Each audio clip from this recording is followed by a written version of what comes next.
안녕하세요. 백상호 목사입니다. 오늘은 9월 28일 수요일 아침입니다.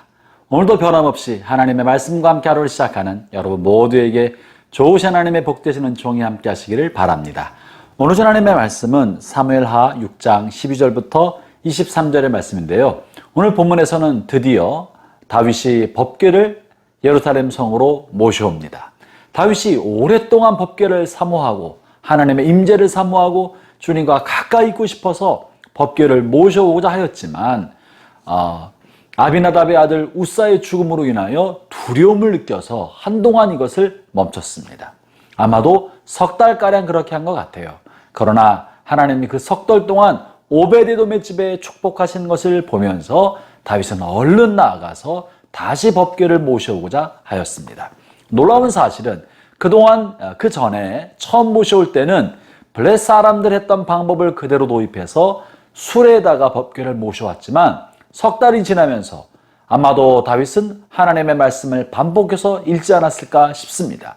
한 번 실수했기 때문에 다시 그 실수를 반복하지 않고자 어떻게 하면 하나님의 법궤를 올바로 모셔오는 것일까? 하나님의 법궤를 올바로 모시는 길은 무엇인지를 간구하기 위하여 율법서를 연구하고 읽고 묵상하면서 법궤는 레위인들이 매야 한다는 사실을 발견했던 것 같습니다. 그래서 이제는 수레에 모시지 않고 레위인들이 어깨를 메고 어깨를 메어서 법궤를 모시게 됩니다. 그러면서 다윗의 놀라운 특징이 묘사되어 있는데요. 14절을 읽어보겠습니다. 14절, 15절입니다. 다윗이 여호와 앞에서 힘을 다하여 춤을 추는데 그때 다윗이 베옷을 입었더라. 다윗과 온 이스라엘 족속이 즐거이 환호하며 나팔을 불고 여호와의 궤를 메어오니라. 여러분, 하나님의 법궤를 성전으로 다윗성으로 모셔가는 것이 뭐 그리 대단한 일이고 뭐 그리 즐거운 일입니까? 이것이 돈을 버는 일도 아니지 않습니까? 무병장수의 약을 얻은 것도 아니지 않습니까? 땅을 넓힌 영토 확장도 아니지 않습니까? 그저 법궤 하나일 뿐인데, 그러나 다윗의 마음과 이스라엘 마음속에 준 이 즐거움과 감격의 원인은 어디 있었겠습니까? 형제자매 여러분, 다윗의 마음의 가장 큰 기쁨은 돈을 얻는 것도 아니었고요, 생명이 길게 되도록 무병장수의 복을 받는 것도 아니었고요, 땅을 확장하는 것도 아니었고 나라를 얻는 것도 아니었습니다. 다윗의 마음에 말로 할 수 없는 감격과 벅찬 기쁨을 주었던 것은 하나님을 가까이 모시는 것이었습니다. 하나님의 임재 안에 머물 수 있는 길을 얻는 것이었습니다. 하나님과의 친밀함을 누리는 것이었습니다. 하나님을 빈번히 자주 가까이서 예배하게 되는 그것이 다윗에게는 가장 큰 기쁨이었습니다.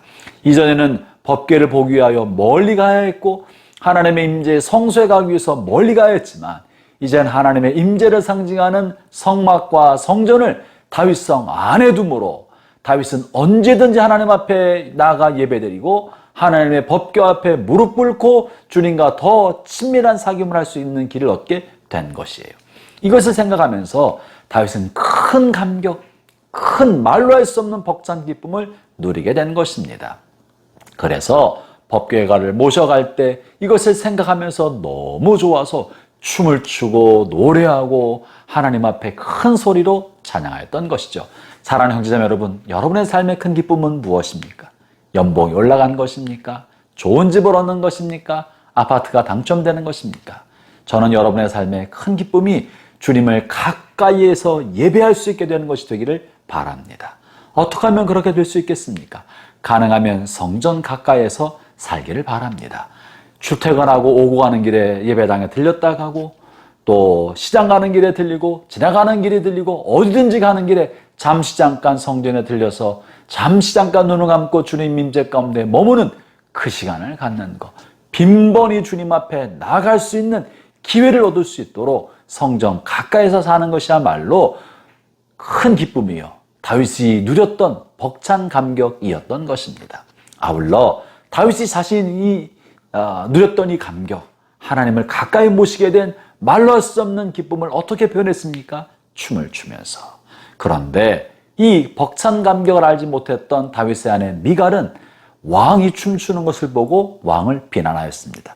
오늘 본문 사무엘하에는 다윗이 이렇게 춤을 추면서 옷이 흘러내린 것에 대한 언급이 없었으나 너무 격정적으로 춤을 추는 바람에 베옷이 배 에봇이 흘러내렸다고 기록하는데요. 이렇게 다윗은 그저 점잖게 춤을 추거나 자신의 감정을 절제하면서 점잖게 표현한 것이 아니고요.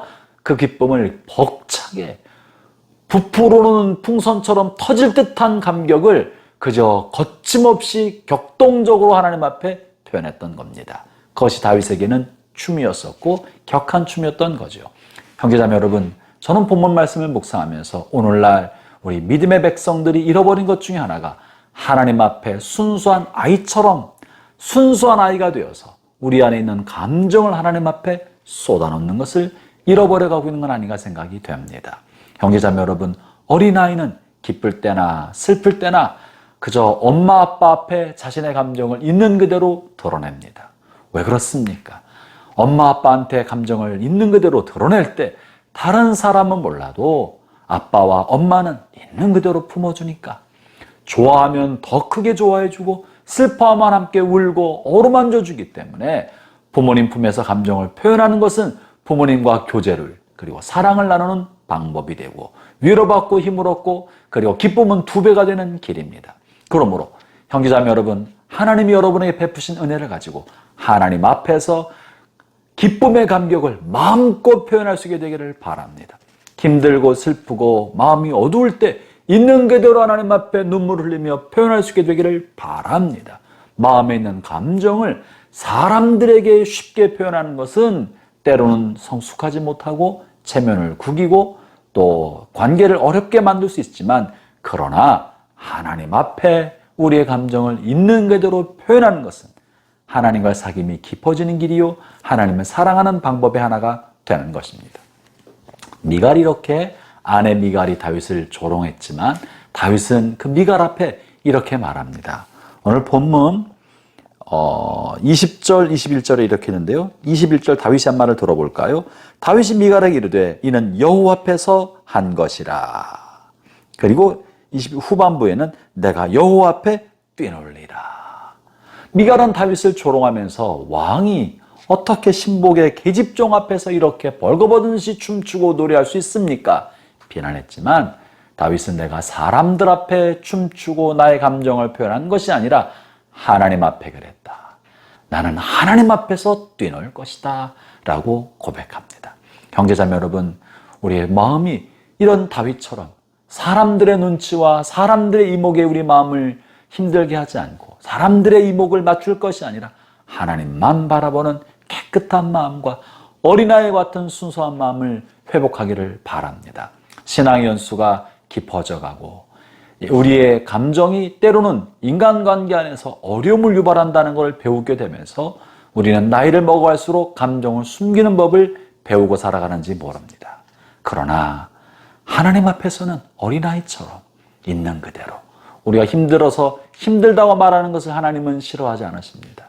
우리가 기쁜 일로 인해 기쁘다고 하는 것을 하나님께서는 나무라지 않으십니다.